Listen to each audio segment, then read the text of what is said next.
ஒரு நட்சத்திரம் இறந்ததுக்கு அப்புறம் அது யூனிவர்ஸ்லயே ரொம்ப பயங்கரமான லைஃபை வாழும். இதுதான் நியூட்ரான் ஸ்டார்.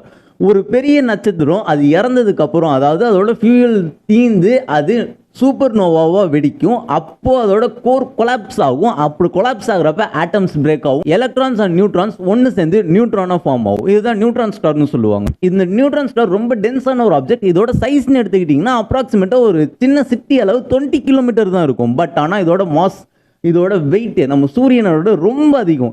எந்த அளவுக்கு அதிகம்னா, சும்மா ஒரு சக்கரை கட்டி சைஸ்க்கு அந்த நியூட்ரான் ஸ்டார்ல இருந்து ஒரு பீஸை வெட்டி பூமியில கொண்டு வந்தீங்கன்னா அதோட வெயிட் பூமியில பில்லியன் டன்ஸ்க்கு மேல இருக்கும். இந்த நியூட்ரான் ஸ்டார் பர் செகண்டுக்கு 100ல இருந்து 700 டைம்ஸ்க்கு மேல ரொட்டேட் ஆகும். இதோட கிராவிட்டி எந்த அளவுக்கு ஸ்ட்ராங்கா இருக்கும்னா லைட் கூட பெண்ட் ஆகும். ஆனா இது பிளாக் ஹோல் கிடையாது, அதை விட டிஃப்ரெண்டான ஒன்று. இதுல இருந்து என்ன தெரியுது, நேச்சருக்கு லிமிட்ஸ் இருக்கு. பட் ஆனா அது ரொம்ப எக்ஸ்ட்ரீமான லிமிட்ஸா இருக்கு. Okay guys, see you later, bye.